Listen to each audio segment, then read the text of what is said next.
market for horse-drawn carriage rides through downtown New Brunswick. The dates are Thursdays, December 3rd, 2020, December 10th, and December 17th, 2020. The time is 6 p.m. to 9 p.m., police extra duty. Number 28, resolution of the City of New Brunswick, County of Middlesex, State of New Jersey, authorizing the submission of an application to the local finance board pursuant to Njsa 40A 4-55C in connection with the issuance of not to exceed $6,750,000 aggregate principal amount of special emergency notes.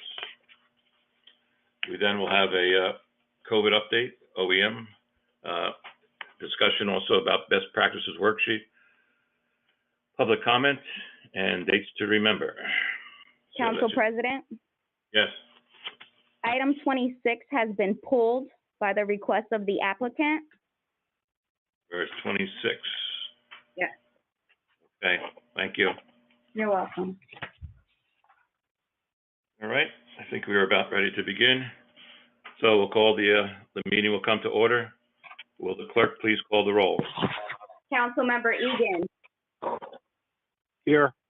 Councilmember Escobar. Here. Councilmember Fleming. Here. Council Vice President Socorro Ludwig. Here. Council President Anderson. Here. Please be advised that the notice requirements of the Open Public Meeting Act have complied with and satisfied, and that the annual notice, which gave sufficient notice of the time and place and conduct of all public meetings of the Municipal Council of the City of New Brunswick, has been filed with the City Clerk, has been placed on the appropriate bulletin board, and posted in the back vestibule of City Hall, visible to the public through the windows and lobby of City Hall, New Brunswick, New Jersey, and has been transmitted to the official newspaper for the City of New Brunswick, namely the Home News Tribune. Additionally, a 48-hour notice of the time, place, and manner of conducting this meeting has been made by the City Clerk on November 16, 2020, as is required by law. New Jersey Governor Phil Murphy has issued executive orders limiting the size of the public gatherings. The City Council will meet today with all voting members of the City Council remotely by telephonic conferencing system. The City Council intends to meet on a regular schedule and will meet the guidelines of the Open Public Meetings Act by utilizing teleconferencing systems. Public participation at public meetings has been revised, and the public may participate through a conference call-in system. In fact, the public is encouraged to call into the conference call system through the phone numbers and access codes transmitted in the 48-hour notice and posted in the back vestibule of City Hall, visible to the public through the windows. Some city employees will also be available via conference call during this meeting as well. All on the conference call will have the opportunity to hear the City Council meeting. During the portions of the meetings that are not open for public comment, all callers from the public will be muted, and the council will not be able to hear any public comment through the conference call-in system. During the public comment periods, those on the conference call-in lines who have interest in addressing the council will first be organized by last name and then called upon to speak. After all organized members of the public speak, and by the way, they are only to speak once and for no more than 5 minutes in any given public meeting portion. A timer will chime at the completion of each 5-minute period, and I will notify you that your time has expired. If the public needs assistance assessing the call-in numbers, you should call City Hall at 732-745-5007. Would you please stand if you are able for our Pledge of Allegiance led by our City Clerk. I pledge allegiance to the flag of the United States of America and to the republic for which it stands, one nation, under God, indivisible, with liberty and justice for all. We have to pause for a moment of silence for our men and women in our armed forces, both here and abroad, especially those who are in battle, who have lost their lives, who are wounded, have come back hurt.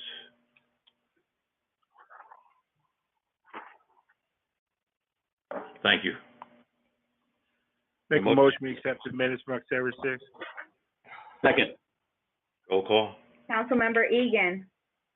Yes. Councilmember Escobar. Yes. Councilmember Fleming. Yes. Council Vice President Socorro Ludwig. Yes. Council President Anderson. Yes. Public hearings other than ordinances, we have none at this time. We have ordinance for second reading. Number 1, An ordinance to grant an easement into the city of New Brunswick's right-of-way along Redmond Street and Remsen Avenue, Block 140, Lot 4.01. At this time, I'll open the public hearing. And second meeting of the month, we will start with the second half of the alphabet first. So if your last name begins with the letters that I call out, would you please call out so we can put you on the list of those speakers? Unmuted. NOPQRSTUVWXYZ ABC DEF GHI JKLM. Charlie Cradaville. Once again, Mr. Cradaville, thank you. Sorry, repeat that. That was Danielle Moore. I don't know if you heard me. Yep, I got you now, Ms. Moore, thank you. Thank you. All right, let me ask for a second time, anybody, letters A through Z that we might have missed the first time, please call out your last name. Jim Clarkin, if necessary. Okay, thank you, Mr. Clarkin, if necessary. Anybody else? A third time, we'll ask A through Z if anybody would like to speak on the ordinance number 1 for a second reading. All right, hearing none others, so I will close the public this time, and we'll start with the people that we have there. Madam Clerk, who's our first? The first person on the list is Mr. Charlie Cradaville. Mr. Cradaville, you're up. Would you please just give your name and address for the record? Sure. Good evening, Mr. Council President, members of the council. My name is Charles Cradaville. I live on Sedam Street here in New Brunswick, and I'm the editor of New Brunswick Today, community newspaper here. Just wanted to ask about, what exactly the city is being asked to convey here. Very familiar with the property. I live just a couple blocks away. Muted. I attended a recent meeting of the zoning board where a development plan was approved for Mr. Clarkin's client. So I just want to understand exactly what they are asking the city to do here, and why you're going to proceed with that. Okay, Mr. Shami, do you want to go first?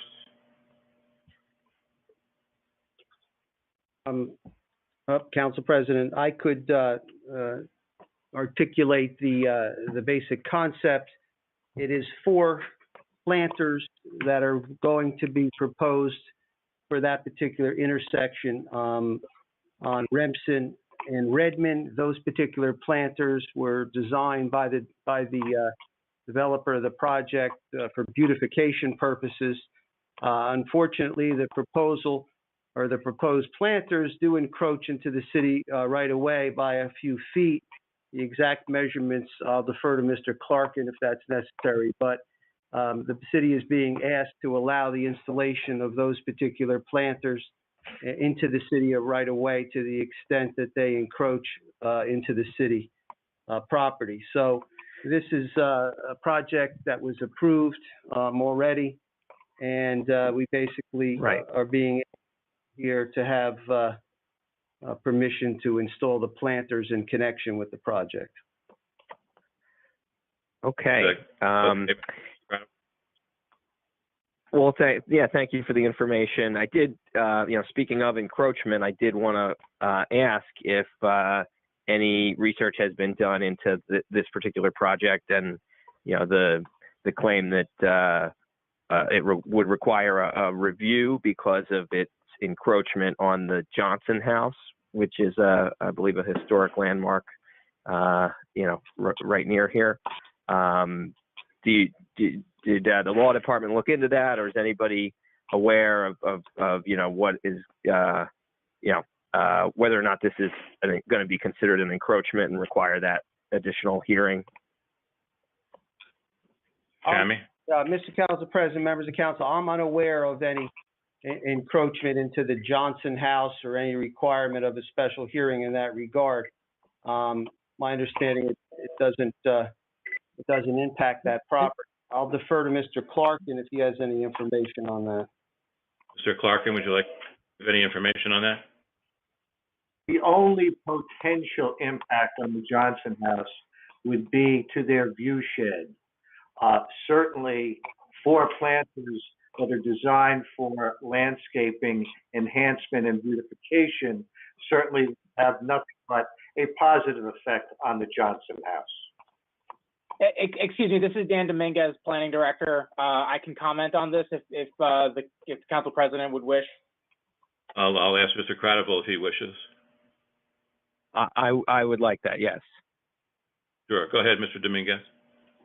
Thank you.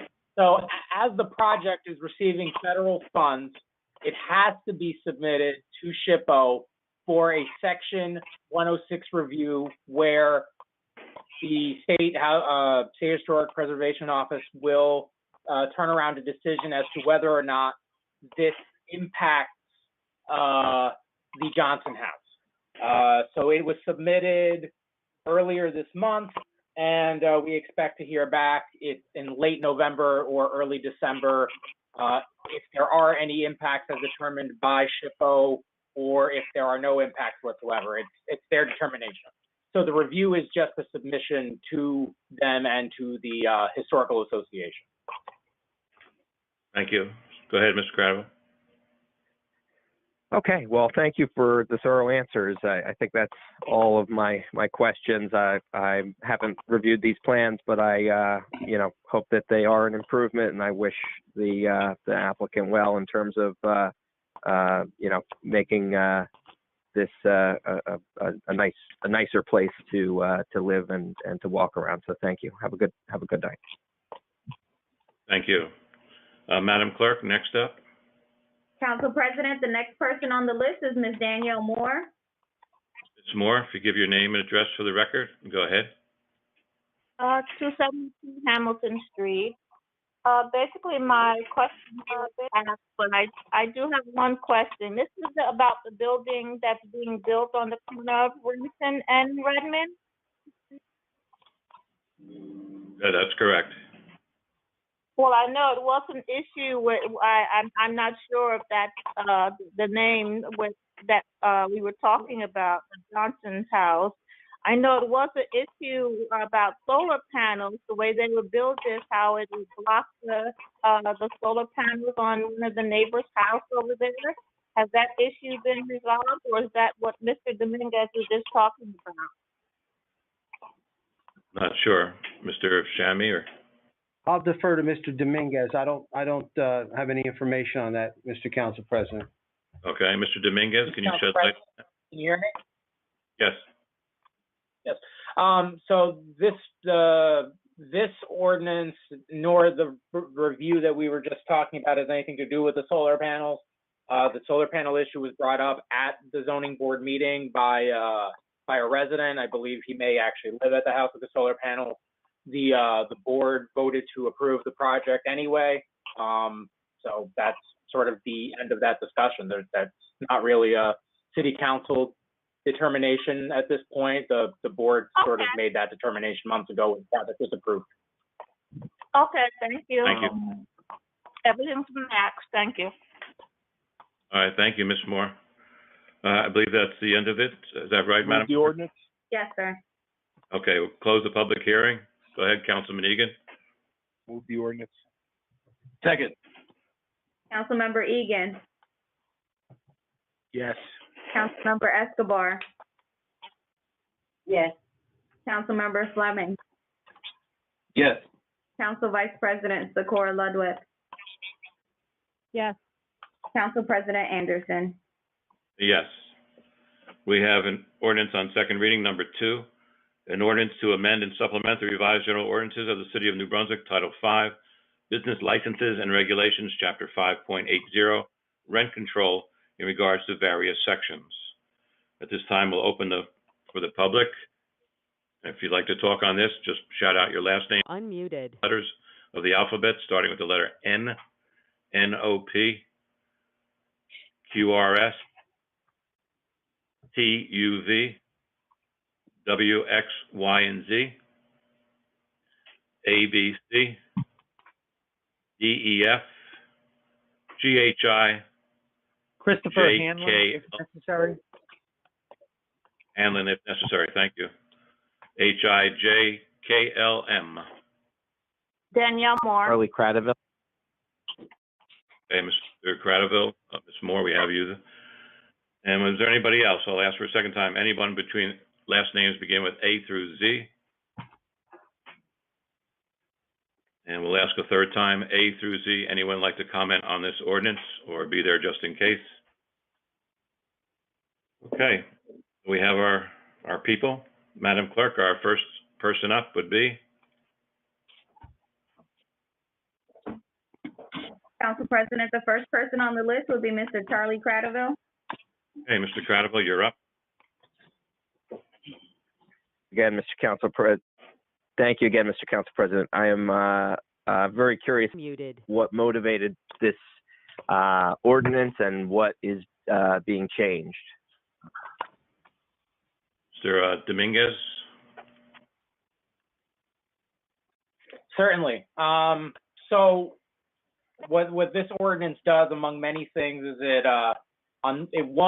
improves tenant protections under harassment and a few other topics. It further it increases efficiency for both the rent control department and for the housing inspections department by eliminating the cost for application at the point of 3-year inspection and rolling it in and amortizing it in the rent control fee so that it reduces the amount of work that the inspectors have to do in terms of intake on those applications. It also increases the types of projects landlords can use to qualify for market decontrols. It creates a probationary system for let's call it less than ideal property owners to encourage them to become better property owners by requiring more frequent inspections of their properties. That sort of covers sort of like a 10,000-foot view of the ordinance changes. Thank you. Go ahead, Mr. Cradaville. Okay, yeah, and I was just curious if anything specific prompted this, or is this just a routine review of the ordinance? Was there particular parties or interests that were asking for changes? As far as I know, it was just to help out some of the tenants, to encourage the landlords to do better on their properties if they can. Would you have anything else to add to that, Mr. Dominguez? No, I agree. Yeah, this is sort of a general review of the ordinance and just an update that just happens to catch a lot of the ordinance at the same time. But yeah, that's the general gist. Yes. Thank you. Go ahead, Mr. Cradaville. So, thanks. And I do have the ordinance in front of me. I don't know if I'll have enough time to ask all my questions, but the big thing I'm concerned about is what are you doing about vacancy decontrol? You mentioned increasing the types of things that achieve that. How so and why? What types of things are you talking about? Mr. Dominguez. Yeah. Offhand, some of the options would be certain capital improvements. If the landlord were to install solar, that the tenant would benefit from. That they would see their electricity costs reduced. Like switching out and getting rid of an oil tank and converting to gas or electric heat, and any other costs associated with that, and improvements on flooding issues, so installation of French drains, dry wells, things of that nature. There's a whole slew of items like that improvements where if the residents would benefit from those capital improvements, that they would be able to apply those as part of their market decontrol application.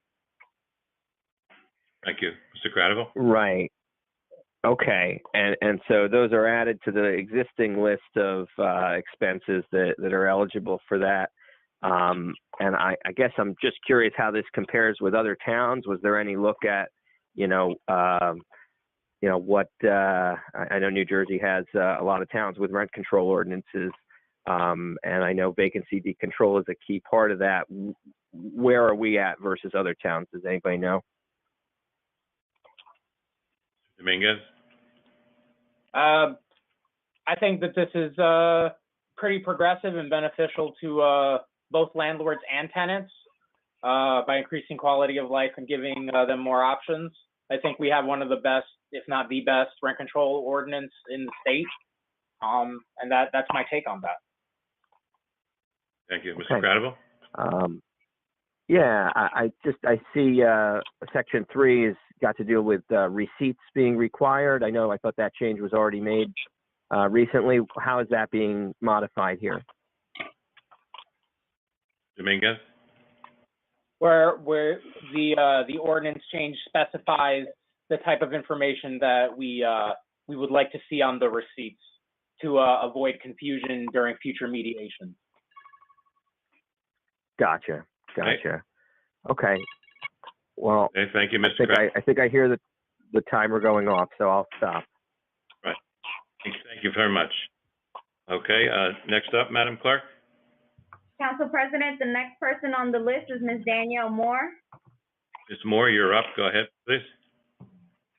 Hi, yes, my concern is when I heard you say rent control and involving inspectors. Is this program have to do with, due to where majority of New Brunswick is renters, how often do the inspectors really inspect these houses to make sure they're in the right hand to be rented out? Dominguez? As far as I know, and I feel like I can comfortably say this even though it's not my department, the inspectors for rentals are inspected every 3 years. It's a 3-year rental cycle. And I think that's a big mistake due to where, and like I had mentioned at the last council meeting, due to where these inspectors do not go out and inspect these houses. All Mr. Cahill thinks, as long as the landlord pays their taxes, that everything is fine. Because I've seen plenty of houses, friends or whoever, where wow, there's no way that could pass inspection. So I believe that the city should request, like I said, these inspectors should test the houses, make sure these landlords are keeping everything up to date every year, due to where, wow, if you have a tenant who lives in there for 1 year, destroys it, and then what, the landlord doesn't do the right things to make it for the next tenants. I say that's a huge mistake with an inspector inspecting a rental house every 3 years, due to where you have quite a few damage if you have people living there. So I mentioned to you, I hope you do look into changing that, due to where I think a lot of inspectors are getting paid to really sit on their behind when it comes to do things. Due to where I'm not talking about my landlord, but like I said, I've seen plenty of houses where they look like holy crap, and I mean they shouldn't pass inspection. And I hope the city of New Brunswick and Mayor Cahill will start thinking about residents. With half of these landlords, they don't even live in New Brunswick. To keep their properties up to date, keep them clean, due to where it's creating too many rodents. So please, I hope the city really does look into that. Thank you. Thank you, Ms. Moore. Council President, if I may, one second. Yeah, go ahead. Yeah, Mr. Dominguez, I go just ahead. wanted to add to Ms. Moore's point. This amendment for I guess the worser property owners will have to now once we'll go through next year to actually start tallying and keeping track of this. But the worser property owners will be required to have to be inspected annually until they, for all intents and purposes, shape up and become better actors. That's part of this amendment. So hopefully she appreciates that change in our ordinance. Okay, thank you, Mr. Dominguez. Council President, may I ask also, Mr. Dominguez, if there's anything precluding a tenant, if the landlord does not keep up with the property, from calling the city to have the property inspected, if there's any issue that happens before the inspection takes place? I'm sorry, it kind of cut out on my end. Can you repeat that? I'm asking if there's anything precluding a tenant from contacting the city inspections department. And I don't know, I know you're not in charge of inspections, but if there's anything precluding a tenant from contacting the city if the landlord does not keep up with the property within that, in that time prior to the inspection of the property.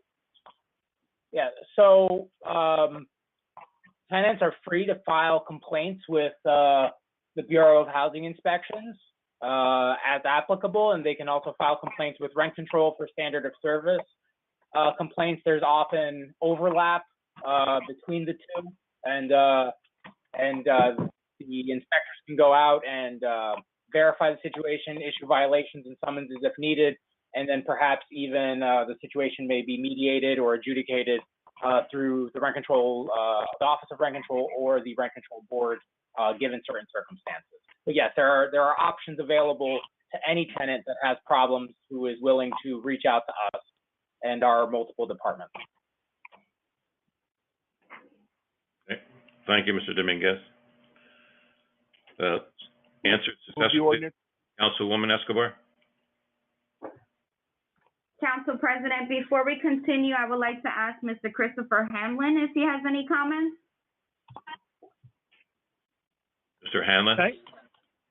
Yeah, I was only going to comment if necessary. None of the comments made up until now require me to respond to anything. So no, sir. Thank you. Okay, thank you. Thank you. Okay, I think that's it, Madam Clerk. Is that correct? Yes, sir. Okay, so we'll close that. Someone, Move the ordinance. Mr. Egan? Councilmember Egan. Yes. Councilmember Escobar.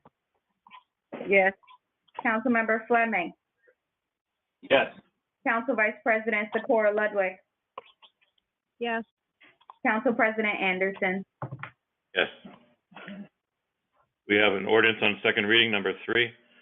An ordinance to amend and supplement the revised general ordinances of the City of New Brunswick, Title 15, Buildings and Construction, Chapter 1540, Periodic Inspection, in regards to amending Section 1540-80 in regards to fees. We'll ask if the members of the public Unmuted. comment on this ordinance. Again, please give your last name when the letter is called out. Excuse me. Letters N-O-P, U-R-S, Baby, T-U. give you guys dinner. Right. Is there somebody there? U-R-S-T-U-V, W, X, Y, and Z, A, B, C, D, E, F, G, H, I, K, L, M. And we'll ask you a second time. Between the letters A and Z, if your last name begins anywhere between A and Z, would you call out your last name? I'll ask you a third time. Anyone between A and Z would like to comment on this? Please call out your name. Jackson. I'm sorry, could you repeat that? Anybody? Last name? You're not hearing anymore? We will Move the ordinance. Second. Councilmember Egan. Yes. Muted. Councilmember Escobar. Yes. Councilmember Fleming. Yes. Council Vice President Socorro Ludwig. Yes. Council President Anderson. Yes. Number 4, an ordinance of the City of New Brunswick, County of Middlesex, State of New Jersey, providing for a special emergency appropriation pursuant to NJSA 40A:453M in the amount of $6,750,000 to fund a deficit in operations. Again, if anybody from the public would like to comment on this ordinance, please yell out your last name, Unmuted. out the letters. And and I'd ask everybody else to please be careful, as microphones are very sensitive, and we don't need any more background music or noise or anything like that, please. So appreciate your help. Again, if anybody would address this ordinance, his last names begin with N-O-P, Q-R-S, U-T, B, W-X-I-N-C, D, D-E-F, G-H-I, J-K-L-M. Bradaville? Danielle Moore. Ms. Moore, thank you. Anyone else? Second time, anyone between the letters A and Z, last name, would like to comment on this ordinance, number 4? And a third time, anybody, letters A through Z, name begins with A through Z, would like to comment on this ordinance? McNair. McNair? Yeah, Yep. I'm late. I wanted to know if I could go back to asking about a disabled sign in front of my house. That would be at the public comment at the end of the meeting. Okay, thank you. Or actually, if it's one of the ones that we're doing tonight on I think we did that already, right? Yes, that's just on first reading, but yet talk on that at public comment at the end of the meeting. Last call, anybody, A through Z? Okay.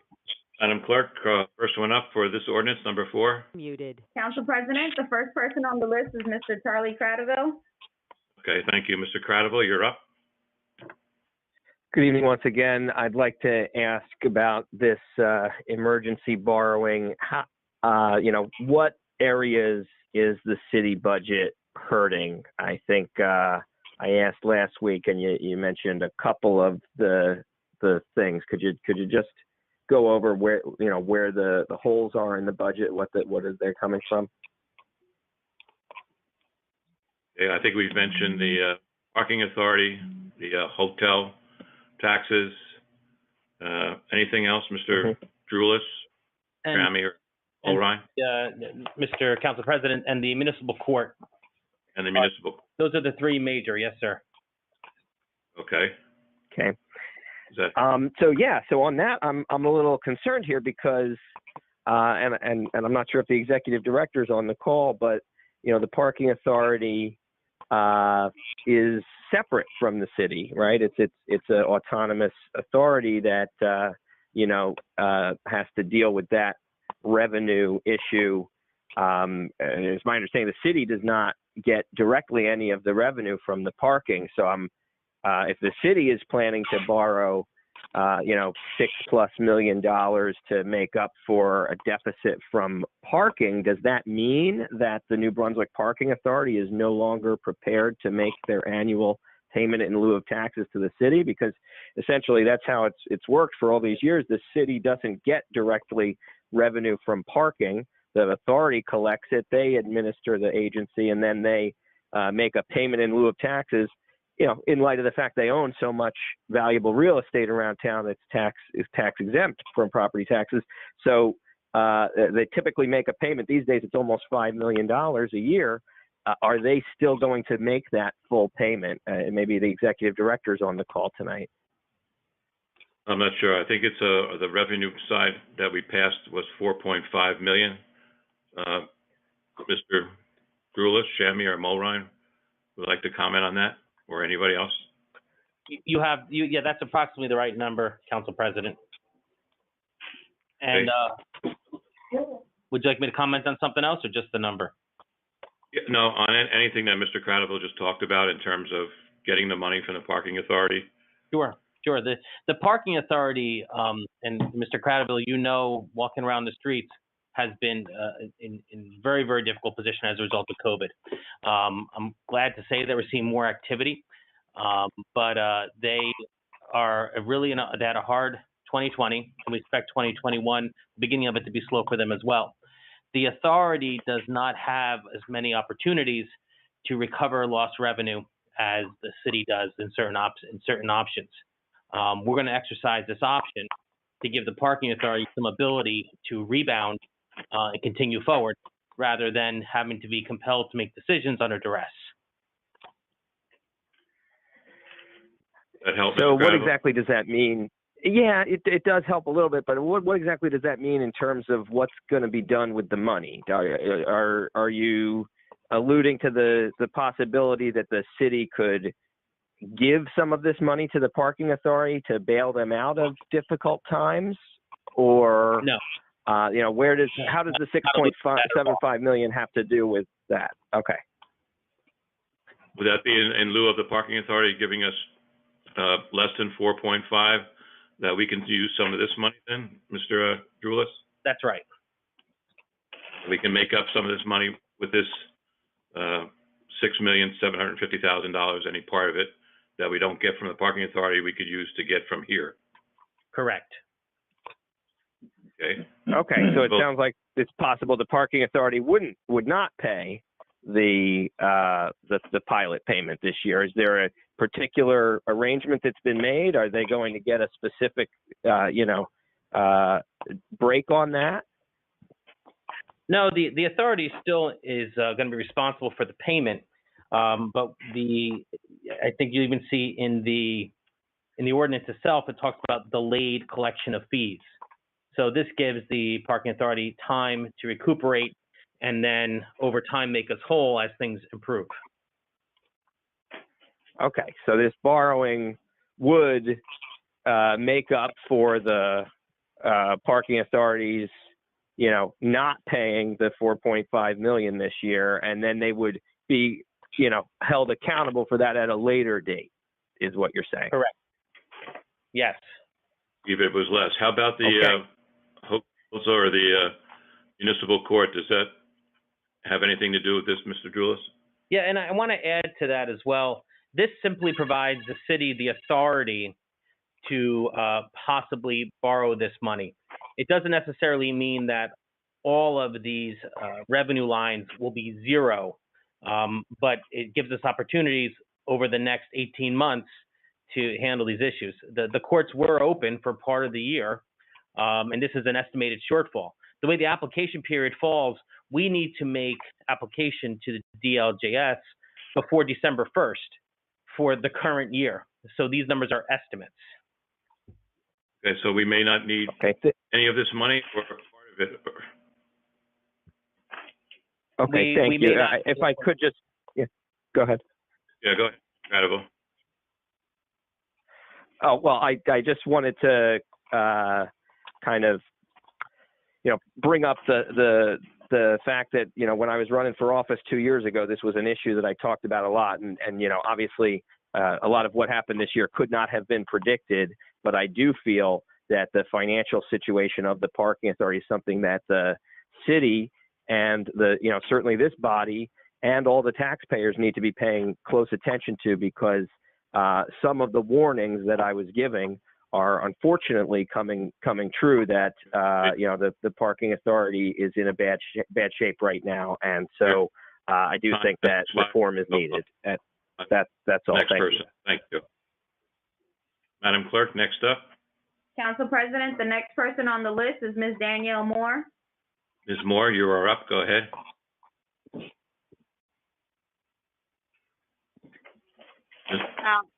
The municipal court. Is any of this money going to be paid to the workers of municipal court due to where the municipal court was shut down for over 2 weeks due to where there was a COVID-19 breakout? Councilman Anderson, this is Michael Droulis speaking. I can assure you that everybody was paid for that closed time as if they were at work. Okay, so this has nothing to do with that part of the money then? It does not. This has to do with the revenues that the court may generate. Okay, then my other question is towards, once again, I will say, to the New Brunswick Police Department. Wow, I know Captain Miller surely wouldn't let me see, but believe me, I can tell you out of the past year and a half, like I've been saying, wow, do New Brunswick Police Departments give out any tickets anymore? Where I will say, believe me, that's one way that the city is losing out money due to where, like I said, what are these officers really getting paid to do? How you barely see, like with North Brunswick, okay, all the other townships. Wow, due to where there's places that people are speeding, how you would sit on the corner, what? To catch the warn the people, give out tickets. New Brunswick doesn't even do that. So I guarantee you, if you look at the record from a year to a year and a half ago until now, I guarantee you would see a lot of money lost due to where New Brunswick Police Department hardly ever does it anymore. That's why you have so many speakers due to where they know police department doesn't do anything, giving out tickets. And like I said, I'm speaking the truth of it. Where come on, like I said, half of these officers only from New Brunswick. At least when back in time when these officers they lived in New Brunswick, they cared more. But I surely hope to see New Brunswick police officers giving out more tickets with all this speeding that's going on. What, Joyce Comer, Livingston Avenue? What, the man just got killed over there, what, a week and a half ago? Come on, please. That's one way that you're losing a lot of money with the police department. That's all I would like to say. Thank you. Well, thank you, Ms. Moore. I know while I walk and ride around New Brunswick, I have seen police officers give out tickets. So I don't know, or maybe the people are really being nice during these times too. So I'd like to think of both of them. Is that it, Madam Clerk? Yes, Council President. Okay, we'll close this. Move the ordinance. Second. Councilmember Egan. Yes. Councilmember Escobar. Yes. Councilmember Fleming. Yes. Council Vice President Socorro Ludwig. Yes. Council President Anderson. Yes. We have ordinances on first reading. We have one of those. Number one, an ordinance to amend and supplement the revised general ordinances of the City of New Brunswick, Title 10, Vehicles and Traffic, 1020, Handicapped Parking, Section 102010, Schedule 39, Parking Zones for Handicapped Persons, adding 275 Comstock Street, 61 Troop Avenue, and 313 Sedam Street. Move the ordinance setting down Wednesday, December 2nd, 5:30 p.m., same date to be advertised. Second. Councilmember Egan. Yes. Councilmember Escobar. Yes. Councilmember Fleming. Yes. Council Vice President Socorro Ludwig. Yes. Council President Anderson. Yes. We now have resolutions 1 through 28, not including number 26. Again, at this time, we're preparing to open the meeting to the public comment on resolutions only for up to 5 minutes per person, one time up. Again, in order to assure the City Council can hear from the interested public and that the public can hear public comment, I will organize the speakers by last name. In a moment, I'll unmute the public call-in. At that time, I'll ask for you to provide me your last name, A through Z, and then asking after 3 times, I'll then close the public portion and take the people talking telephonically. Again, all other members of the public will be muted in order to assure that the City Council can clearly hear and understand the recognized speaker. So we will open it up to the public, and this is for resolutions 1 through 28, not including number 26. So if any member of the public whose last name begins with the letters Unmuted. O-P, like on the rest, please turn down music. Thank you very much. Last names N-O-P, Q-R-S, T-U-V, W-X, Y, and Z, and A-B-C, D-E-F, G-H-I, J-K-L-M, McNair, Charlie Crowdville. Mr. Cradaville, who else? Danielle Moore. Ms. Moore, got you, okay, anybody else? All right, second time, anybody A through Z that would like to comment on the resolutions? Resolutions only? And asking for a third time, if there's any member of the public whose last name begins with A through Z would like to comment on the resolutions, please call out your last name. And that is it. Is there a mayor there? Noted. I have it there. Again, I'll ask one last time. I have two, Mr. Cradaville, Ms. Moore. Anybody else would like to comment on the resolutions? Please yell out your last name if we missed anybody. McNair. McNair. Okay. Yes. All right. Madam Clerk, first person up on the list. Muted. Council President, the first person on the list is Mr. Charlie Cradaville. Mr. Cradaville, go ahead. You're up. Good evening once again. I will try to go in order here. So number 7 ends in 35. JSM Investments liquor license. What is this about? Is this involve Jack Morris? It involves the old Kramer's Corner on Jersey Avenue, an inactive liquor license. Okay. And so is JSM Investments buying the liquor license, or they've had it? They've had it since 2012, Mr. Cradaville. Okay. And can anybody tell me who is the individual on that license? Is it Jack Morris? I do not have it in front of me at this time. Okay. I'll follow up.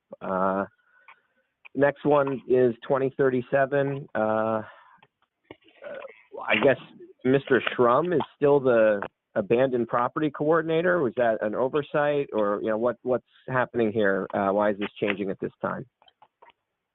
Mr. Shammy? Yes, Mr. Council President, members of council, the resolution provides for designated individuals who can act under our abandoned property ordinance as dictated by state statute. And this is merely a replacement of Mr. Shrum with Mr. Dominguez. Mr. Shrum obviously is retired. So we've changed him out and put Mr. Dominguez in. Okay.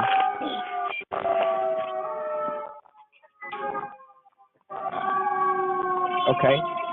So. Please. Sorry, I just hear the fire engine going past. Right. So, Go ahead, Mr. so at any rate, Mr. Shrum retired well over a year ago now. So I guess this was, a delay, an oversight. And correct me if I'm wrong, but I thought Ms. Broyles was in this role at some point. Is this a different role than that one? What's the difference? Yes, she is the abandoned property coordinator still, but these other individuals are public officials who can act under the abandoned property ordinance. So yes, it is different roles. So. Okay, and who else is permitted? So Dan Dominguez, and are there others, or is that it? Yes, Mr. Dominguez is on, Ms. Boyles is on, and the third one actually escapes me at the moment. Let's see if I could find it. If not, Mr. Dominguez may know off the top of his head. Someone in his department, I believe. Any ideas, Mr. Dominguez. I believe that the third person is Ms. Charlie Gaydon, if I'm not mistaken. Oh, that's right. That's right. Ms. Gaydon, because she works in connection with these forfeitures on the foreclosure side. Exactly. Okie doke. So I'll move on to the other liquor license matter here. 2039 is a person-to-person transfer. Did someone sell the Platinum Lounge? Any insight on that, or the sale price, if so? The sale price is $225,000. And yes, it's for a person-to-person transfer. Great. Thank you. And then I do also see one more liquor license matter on page 4, 11/20/51. This is, of course, the famous or infamous, former Bennigan's that is now going to be a hotel. What's going on with the liquor license here? Can you tell me, what's its status? Same situation, Mr. Cradaville. This has been an inactive liquor license since 2012. It's never been in use, and in order for them to renew, the ABC has to give them permission through the special ruling. So nothing's being sold. Okay. It's just still a pocket license. Okay, and then finally, 11/20/55 is they're really still going to do the horse-drawn carriage rides this year? Yes, they're going to try, yes. Okay. Well, I think that's all of my questions on the resolution. Thank you for your time. Thank you, Mr. Cradaville. Up next, Madam Clerk. Council President, the next person on the list is Ms. McNair. Ms. McNair, if you could give your name and address for the record, please. Unmuted. Is it McNair? Ms. McNair? We have to talk on the resolutions. Are you there? It's employee line. McNair? Are you there? The person that gave their name as McNair is up now. Talking about the resolutions. Any resolution?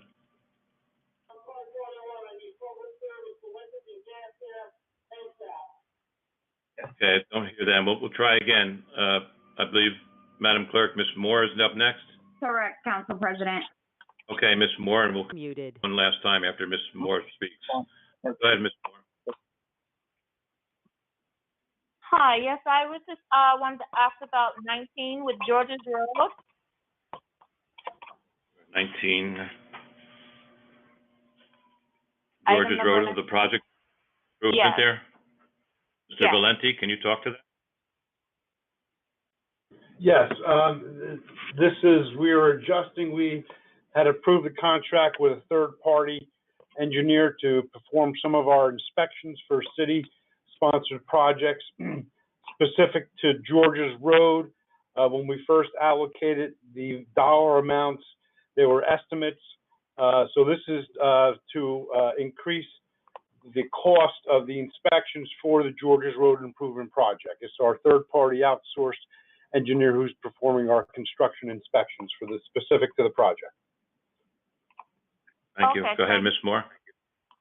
And then, the last one, that's just where, with the tree lighting where. So I Yeah. didn't really hear the whole thing where you said there's gonna be 2 tree lightings, and if you can explain what the directions were? How many people, were you? Do you want me to wasn't answer? that the visitors? Do you want me to answer that, Council President? Yeah, sure.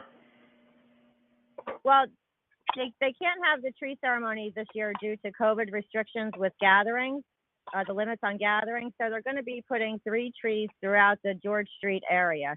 They're going to be simultaneously lighting them at 6 p.m. for diners and visitors to enjoy, but there's not going to be any event like there usually is or there has been in the past years. Thank you, Councilwoman.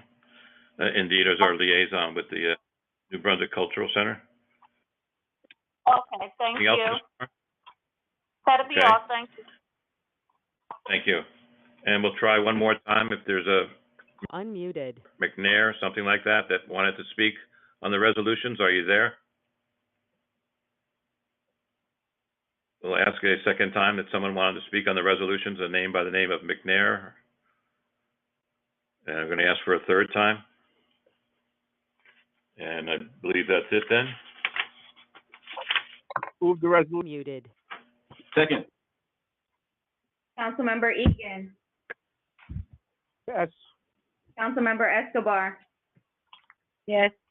Councilmember Fleming. Yes. Council Vice President Socorro Ludwig. Yes. Council President Anderson. Yes. At this time, we'll have a report from the OEM and about COVID-19. Director Rawls, are you there? I am here. Good evening. Good evening. Okay.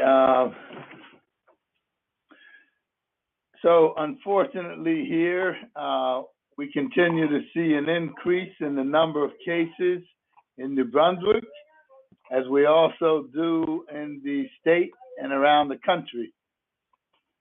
With that, we have recently seen the governor bring about some of the old restrictions, including drastic decreases in size of gatherings, indoor to 10 and outdoor to 150.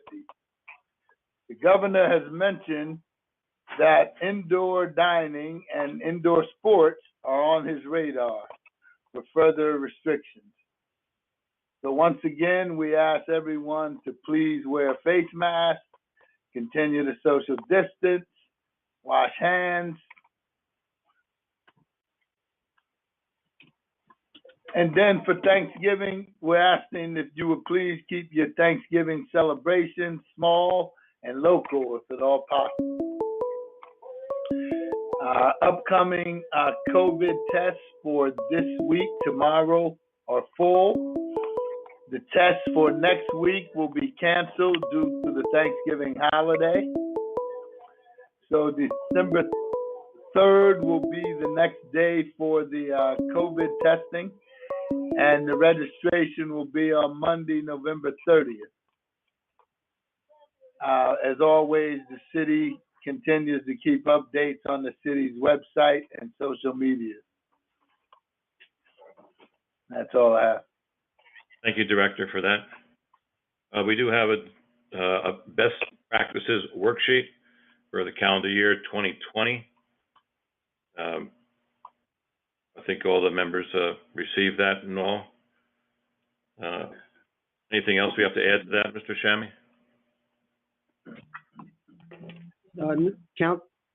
Council President, I would just have you acknowledge, along with your fellow council members, that you reviewed it, that you have gone through the questions and the responses provided by the administration, and that any questions that you may have, you could always call the administration office or any other applicable department after tonight's meeting.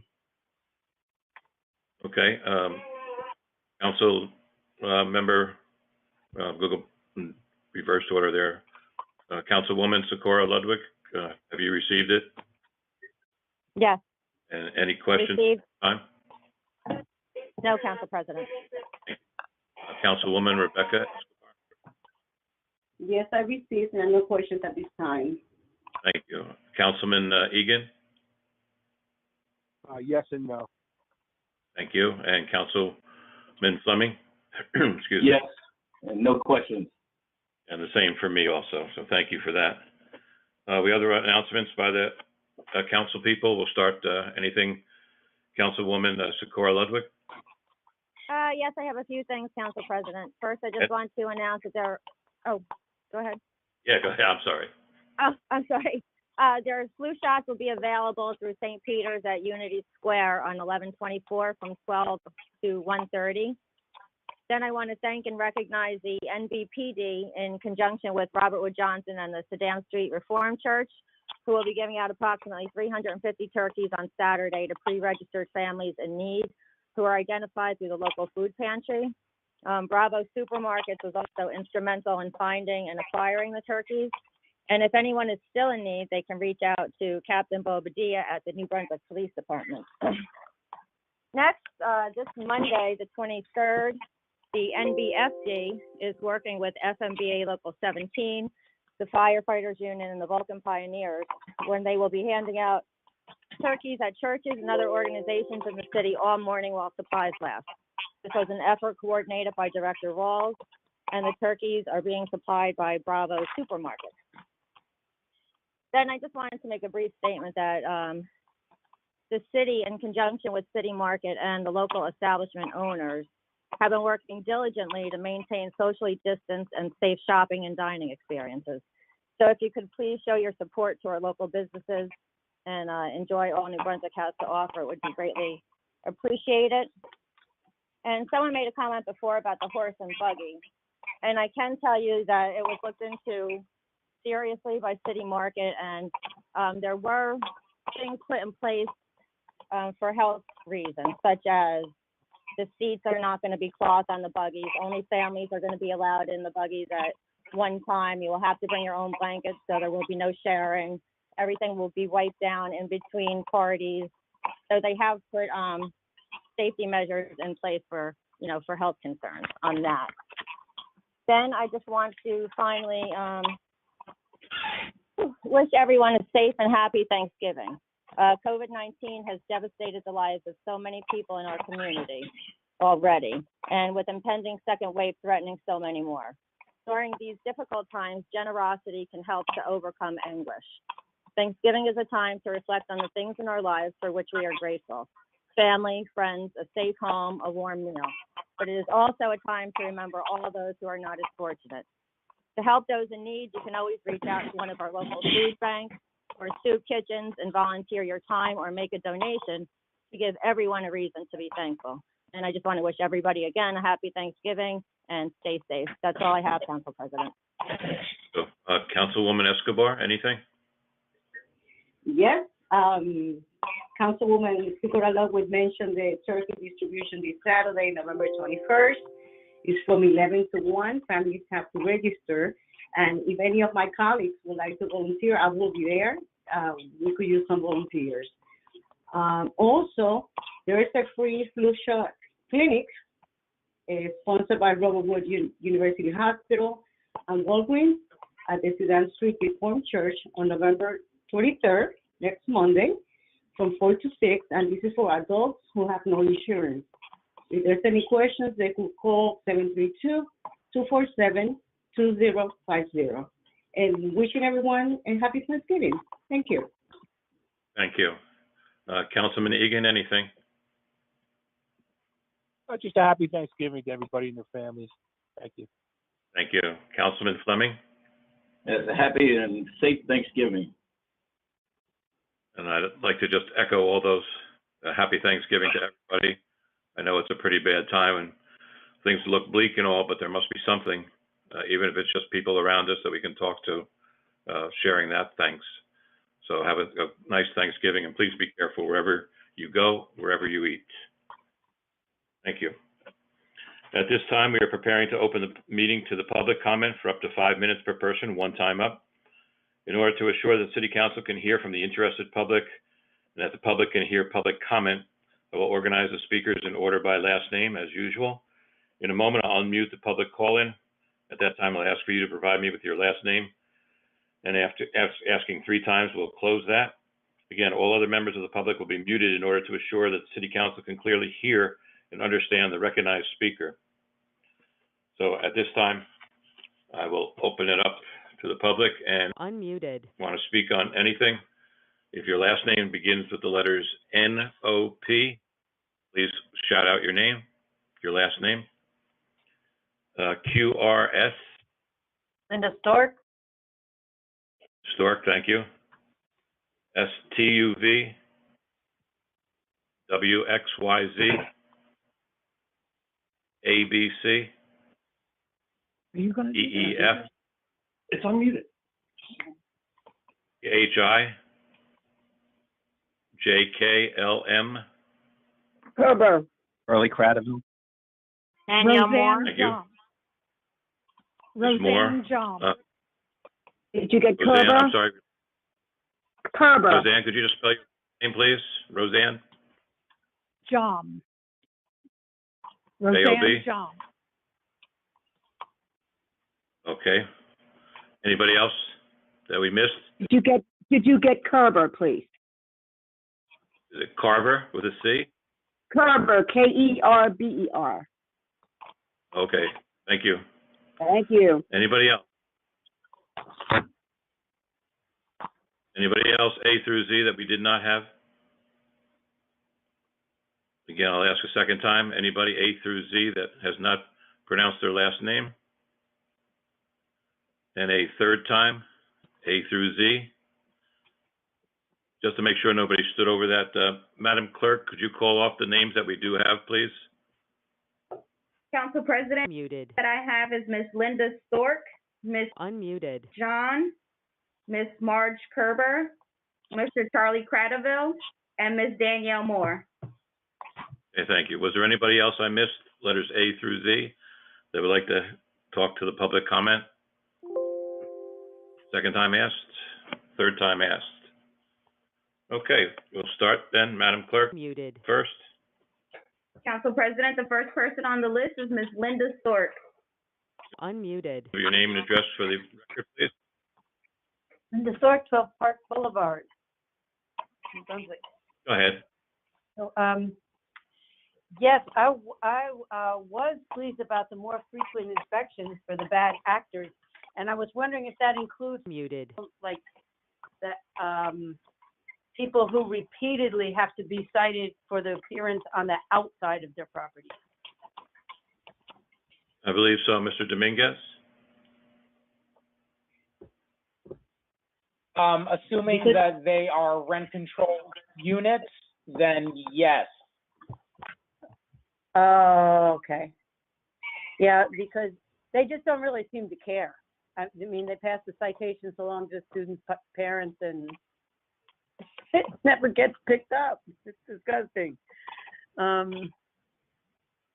Yeah, but for anything that keeps more on top of the conditions of the units, and especially what I mostly see is the condition outside the units, because I walk a lot in the city, and it can be pretty disgusting. And also, somebody brought up about when police used to have to live in New Brunswick. Has that been considered at all? Because I think that would make a big difference. I've actually had policemen say to me, well, like, what do you expect living here? Like, what do I expect? I expect you to enforce the law. Like, yeah, there just seems to be kind of an attitude, especially in certain parts of the city. Now, I'll say, since I live over in the 6th Ward now, didn't get that. But when I lived on my first house that I bought was on Sanford Street, and it was turning to renters on one side and only homeowners. And yeah, the police would respond and say, well, like, what do you expect? Well, that's no way to maintain neighborhoods in your city and make it a nice place to live. We need safe streets. Which reminds me of this mass shooting that happened over here. We still didn't hear anything. And I was horrified to read in the paper that the families still haven't heard anything. They haven't, the police haven't given them an update. The mayor hasn't reached out with condolences. That's just horrifying to me. I mean, I would like to hear something because I live here. And it's a little unsettling, unnerving to think that like nothing, that just business goes on as usual. Like it's like it didn't happen, and it did happen, and it's horrifying. And that, as I say, the only update I've seen was that when it was in the paper, the family saying that they hadn't heard anything. And I was like, oh my God, that's not. I don't know. And then, there's the whole issue of our neighborhood schools disappearing.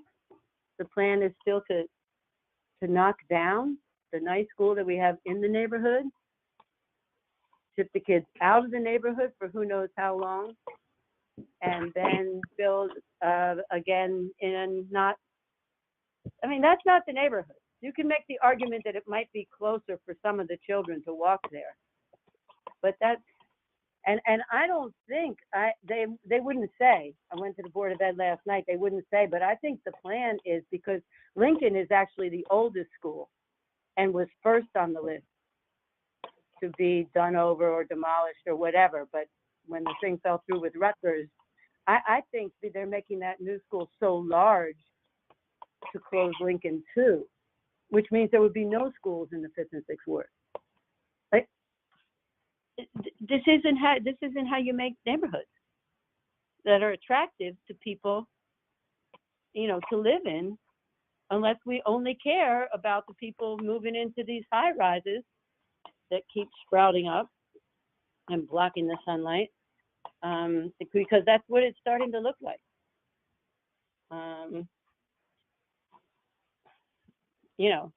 Even over here, like, it just seems there's not the same level of care and concern. And I think that if the police did live in New Brunswick, there would be some more interest, and you wouldn't get comments like, what do you expect if you live here? So, yeah, okay, I hear my timer. Thank you. All right, thank you. If there are any police officers who say things or anything that you think is inappropriate, we'd appreciate it if you could report those, and maybe something can be done about that. Certainly the due process going on with any shooting in the city does have a process to it, and I can only assure you that the New Brunswick police officers, the detectives, along with the prosecutor's office, are working on it. But again, they don't want to give out anything that might hamper the investigation. So I appreciate their time. Next up, Madam Clerk. Council President, the next person on the list is Ms. Roseanne John. Ms. Roseanne, if you could give your name and address for the record, please. Thanks, Mr. Council President. I'm Roseanne John, and 359 George Street is a business that I own for 50 years, along with my husband, and more recently with one daughter. I've owned that on George Street. The reason for my call tonight is to share with the council my concerns about what I consider dubious and unfair practices in the billing process used by the city's water utility. I will touch on three key issues that I'm waiting resolution on. First, because the quarterly meter readings have been typically attempted by the department at or before 9 a.m. for many years, and our business and many others in the downtown does not open until 10 a.m., at least for many years. We were missed in a meter reading. For a full 10 years, our usage was estimated, nor did we receive notices on the door or requests for an appointment to read the meter, as is required by some other public utilities. Secondly, the minimum billing in the city of New Brunswick is 10 units of usage per quarter, yet the city doesn't move their meter estimates by a full 10 units. In fact, at least one quarter each year, for no reason we can figure out, there has been an estimate of 0 or 2 units, which is ridiculous. An estimate below 10 units means that they are double billing us when the true up of the meter eventually does occur, because we're not being credited for what we paid for in each original billing cycle. In our case, the back bill generated from the March reading, which I requested this year, was over $3,400, which not only shocked us, but the rate used was the current rate, which is 83% higher than it was in 2009 when they last read the meter, and significantly higher than in most intervening years. Add to that the 4% surcharge they gave us for excessive use, as if we had used 200,000 gallons of water in 3 months. Add to that 15% interest on amounts over $1,500. Thirdly, in April, we brought these issues to the attention of Ms. Frazier of the water utility, who was to take the matter under study. After no result and many phone calls and emails, we brought the matter to the attention of Mr. Wallace and Mayor Cahill in a previous council meeting. Mr. Wallace then requested a meter change from us before he could consider our points. which frankly have nothing to do with meter accuracy. So these, we stand here in mid-November. We have now changed the meter in September or October at great difficulty in a 100-year-old building, but we did it, and we're still awaiting word on the issues we raised back in April. Meanwhile, we had to pay under protest the balance to avoid a tax lien at year end, which is normal in our city.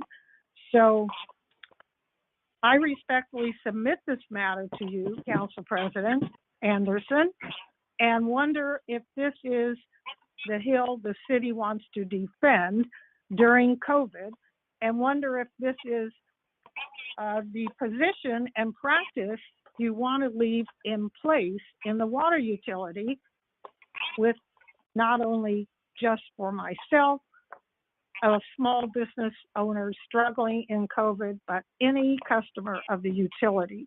And I thank you very much for listening to my substance on this matter. Well, thank you very much, and I'm sure that Mr. Drulis and his staff will look into it. Mr. Drulis, if you would. Yes, I took notes from Ms. Jom's presentation. It was very, very thorough and clear. I'm glad to speak with her at length on this. All right, thank you very much. Clerk, who's up next? Council President, the next person on the list is Ms. Marge Kerber. Ms. Kerber, if you could give your name and address for the record. Marge Kerber, 2 Comstock Street in New Brunswick. And the first comment I have is I agree with Lindy. I think if the police lived in this city, we'd be a lot better off. But my next comment is, if you want to be like Hoboken, which I suspect you do downtown, you can't treat the rest of the city like Atlantic City.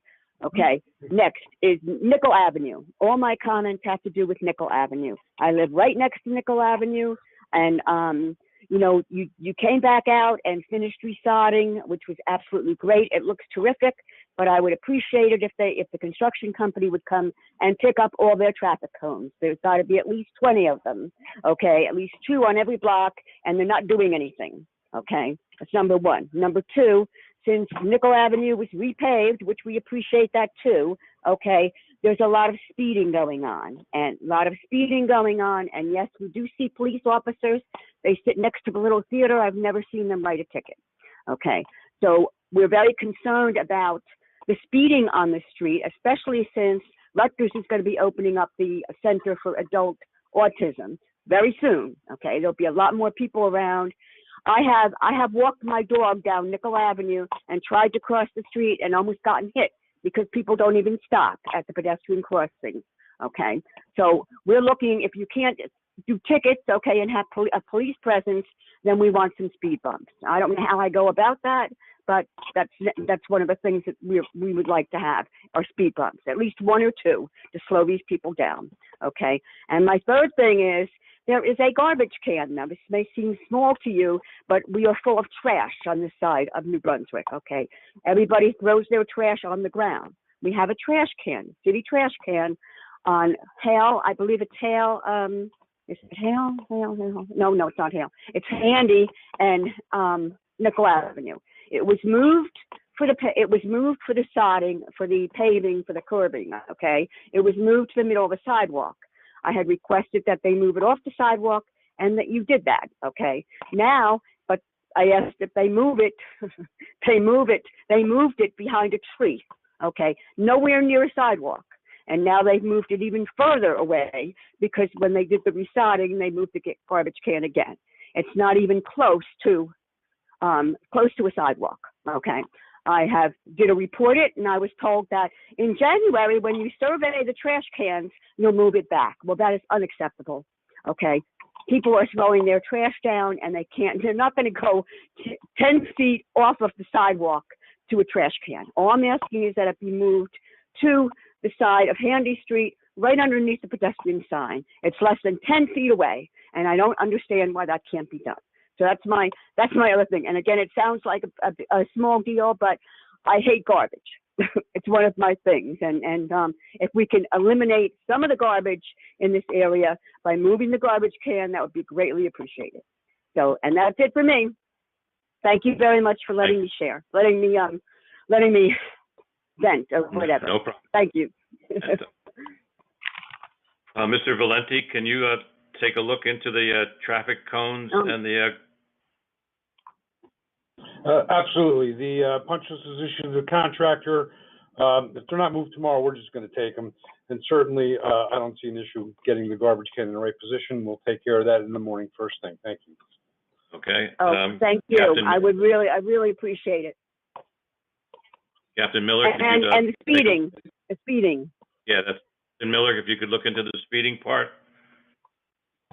I already emailed the traffic sergeant, and he'll be looking into it. Okay, and the speed And bump how do I go possibility? about? Right. Thank you. That has to be approved by the commission. The traffic commission. The police department has no what do I authority do? on the speed humps. Okay. What's Anybody the else, Mr. process? Julis? Mr. Julis, can you indicate I'm sorry, can I indicate what? how speed bumps could go on, and if that's possible on Nickel Avenue? I know obviously it's not allowed on Saddam Street because it's an emergency street. Is Nickel Avenue one that would get it, or It would need to be considered by the traffic commission. Okay, and so how what does do I do? Do I go to a traffic commission meeting? Is that what I need to do? Yes. Unfortunately, this is Mr. Valenti.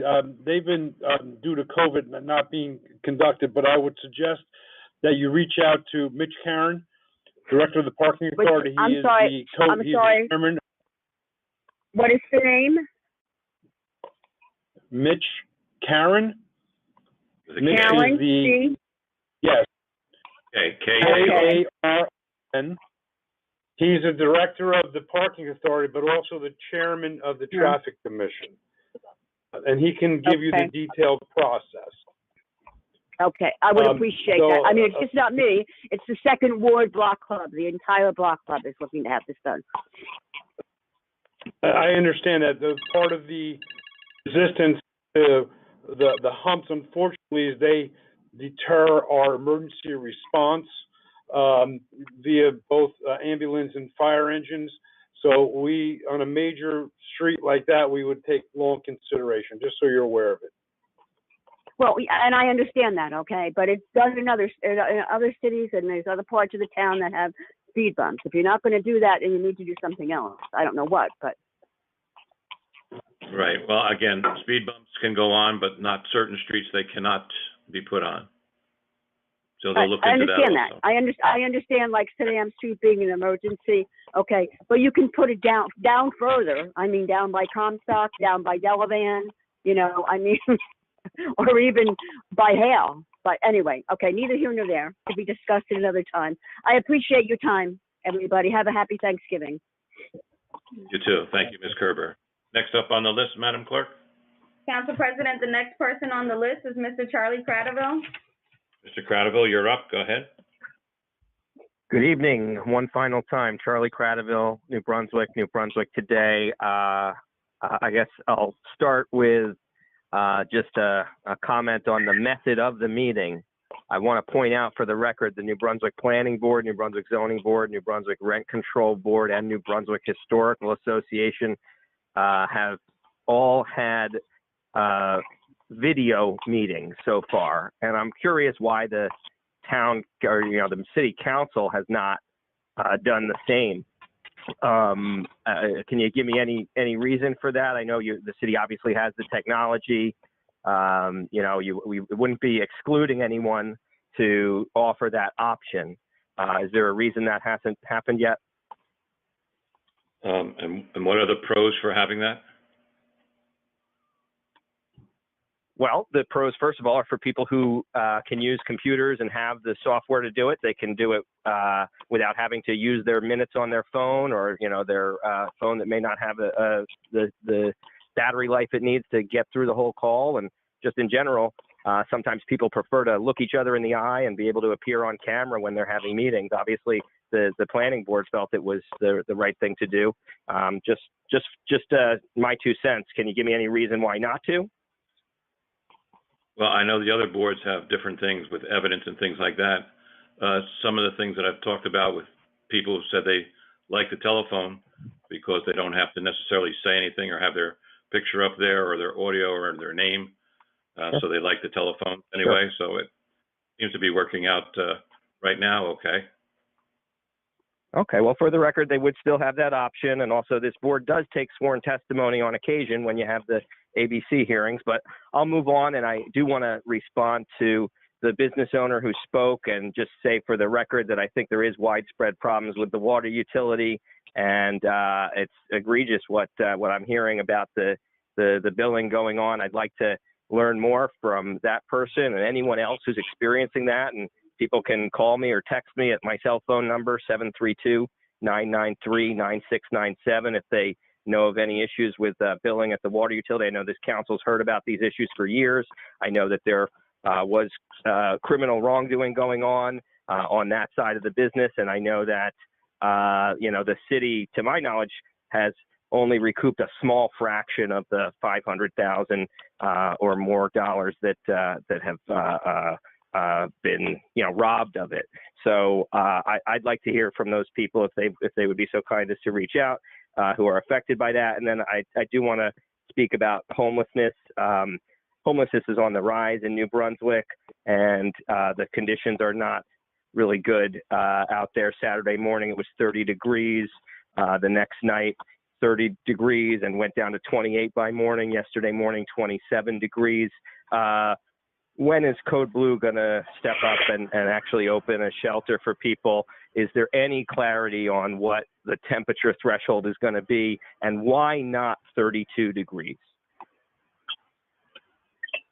Well, we certainly have some executive orders by the governor and different things. I know the city is working with the county OEM to work on the homeless people. Mr. Juliet, anything else you want to talk about? The governor's recent executive orders that limits the amount of people that can congregate for how long just came out. The city is working to try to incorporate that executive order in our planning for Code Blue. Beyond that, there's a number of details, but that's the overview. Thank you. I'm still not hearing a temperature threshold. If it gets to be 25 degrees, will the Code Blue be called? Right now, Mr. Cradaville, we cannot call a Code Blue because of restrictions. I believe Mr. Jones is on the call if you would like him to add some more detail. Yes, I'm here. Council President. Hear from Mr. Jones? Yeah, I'm here.